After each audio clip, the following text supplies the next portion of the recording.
At the beginning of the story, we see an American football match where a man named Nicky is sitting comfortably with his girlfriend Jess in the VIP stands. The match is going on, but Nicky is more focused on the crowd than on the game. He notices a beautiful girl getting up from her seat and leaving. At that moment, a mischievous idea comes to his mind. He makes a small bet with Jess, saying, "Let's see how many people look back at that girl." One of the men sitting nearby, Lee Yuan, says he also wants to join the bet, and Nicky agrees. Everyone jokingly places a $10 bet and starts counting. When the girl leaves the stand, the final count shows that 7 people looked back at her. In this bet, Jess had guessed the closest number, so she won. Lee Yuan gives her the money without hesitation, and then suggests starting the next round. This time, the bet is about who will commit the next foul. Jess drops out, saying she doesn't know much about the game, but Nicky jumps in and places a $1,000 bet. As soon as the whistle blows, the referee signals a foul, and it turns out to be the team Nicky had bet on. He wins, and puts the money in his pocket. Even after losing, Lee Yuan gets more excited and says, "Let's place a $5,000 bet this time." Now the question is whether the player will pass the ball or run with it. Nicky hesitates a little at betting $5,000, but finally agrees. Lee Yuan guesses that the player will run, and Nicky says he will pass. As soon as the whistle blows, the player actually runs with the ball, which means Nicky loses $5,000. Now Nicky decides, it's okay, we lost $5,000, let's stop here, and asks Jess to come have coffee. He wants to leave, but Lee Yuan insists. He says, "You're sitting in the VIP lounge, you have money, why be upset over $5,000? Let's play another bet, this time for $10,000. Eventually, Nicky agrees. Now the question is whether the player will make the next pass correctly, or not. Nicky predicts yes, but the other team intercepts the pass. Nicky has now lost $15,000. While taking out the money, Nicky gets a little upset. He thinks for a moment and says, "Let's place a $50,000 bet this time." Jess is shocked to hear this, but Nicky looks angry. At this point, luck is not on his side. He loses the next bet again, and has to give away another $50,000. Now Jess urges him to stop immediately, but Nicky's anger and ego take over. Without thinking, he places the next bet of $100,000. Lee Yuan laughs and teases him, saying, "Do you even have that much money?" Nicky silently throws a whole bundle of cash on the table. Seeing this, Lee Yuan also gets excited. This time, Nicky bets that the next pass will be intercepted and won't be completed, but the pass is successful. Now Nicky has suffered a loss of $100,000. He can't figure out how to get out of this mess. Jess is also shocked by his behavior, but now the game has reached a very serious stage. Nicky says, "I have $1 million left. Let's bet it all. Let's see who wins this time." The final decision will be made by playing cards. Since Lee Yuan has been winning continuously, he's now going crazy with excitement. He starts looking at Nicky like an ATM machine. Lee Yuan draws his card. It's a 5 of clubs. Now Nicky just has to draw a card higher than 5. His chances of winning are very high. Nicky picks up a card and flips it over with great confidence, but it's the 3 of hearts. Seeing this, Jess immediately fell off her chair. When Nicky started the game, he only intended to bet $10, but now, he had lost more than $1 million. After such a shameful defeat, he had nothing left to say. So, he quietly held Jess's hand and started walking out. He was deeply upset, but Lee Yuan began teasing him even more. He said, "This is what happens when you mess with the master." Nicky stopped and placed another bet, this time for $2 million. Now the idea was a little different. Nicky challenged that Lee Yuan could choose any random player using a telescope, and if Nicky guessed the player's jersey number correctly, the win would be his. Lee Yuan got a little confused. He said, "This is like mind reading." It felt like Nicky was setting himself up for failure. Lee Yuan also started suspecting that Nicky might be cheating. To remove his doubt, Nicky said, "Okay, I won't guess. This time Jess will do it." Jess looked angrily at Nicky. She couldn't understand what was happening. She said, "Among so many people, what are the chances I'll guess the correct jersey number?" Saying this, she tried to leave, but Lee Yuan's security guard stopped her, and a small fight broke out between them. Jess calmed herself down a little. Nicky told her to just look around the ground and say whichever number felt like her own. Lee Yuan picked up the binoculars and chose a player. Then Jess took the binoculars and scanned the entire field. She could see jersey numbers everywhere. How could she guess? Then her eyes fell on a familiar face, and she remembered Nicky's words, that she should choose the number that felt like her own. Their friend Farhad was wearing jersey number 55. Jess understood that this was all part of Nicky's plan. She said, "Number 55," and it was the correct answer. Li Yuan was stunned. Jess also started wondering how Nikki had known Li Yuan would choose that number, but at that moment, it didn't matter. They had already won the bet. Both of them made a $1 million profit and got back all the lost money. They left the stadium with 2 big bags full of cash. In the car, Nikki told Jess that everything had been part of their plan. They had been tracking Li Yuan for a long time. Li Yuan was well known in high society for his bad gambling habits. He would jump at any bet placed in front of him. Nikki's team had planned the entire setup. As soon as Li Yuan stepped out of his hotel room, the number 55 was planted in his subconscious mind. The number 55 was written on the label pin of the security guard. The same number appeared on signboards along the road to the stadium. They didn't just show him the number, they made him hear it too. While coming to watch the match, a song had been played in Li Yuan's car that repeated the number 55 again and again. That number was said 124 times in the song, which kept pulling Li Yuan's attention toward it. He had even been shown a photo of Farhad, which helped build a visual memory. So, when Li Yuan looked through the binoculars, his mind naturally went toward the number 55, and Jess said 55 as soon as she saw Farhad.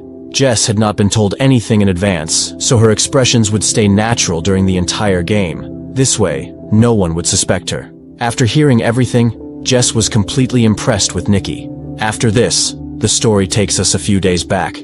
Just a few days earlier, Nikki was lying on a bed in a room with Jess beside him, and a man was pointing a gun at his head. Jess was sitting next to him, someone he had met only recently. It was clear that someone had trapped Nikki, but there was no sign of fear on his face.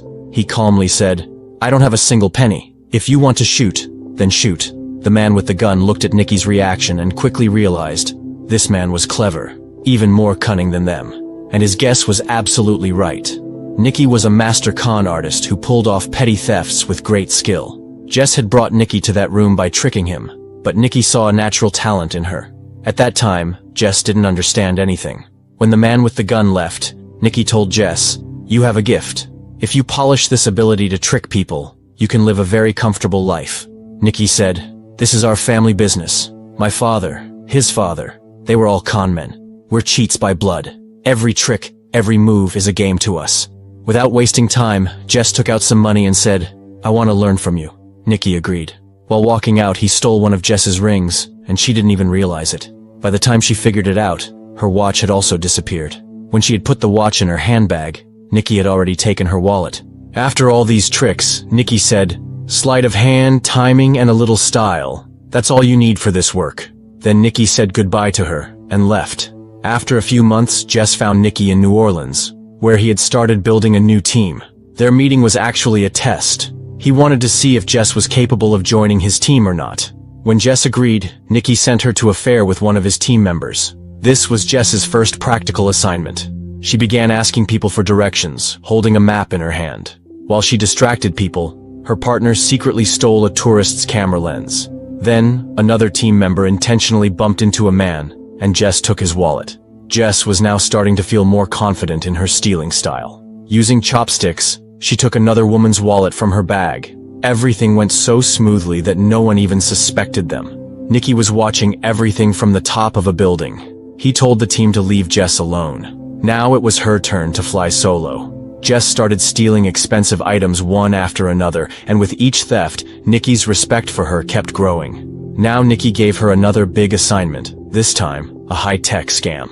With the help of special lenses, they could see other players' cards and beat them easily. There was also a system for stealing credit cards. The stolen card was secretly sent to a teammate, where a device would copy its data, and then the card would be returned to the owner's pocket. By the time anyone realized, their entire account would be emptied. Another scam was a fake ATM machine.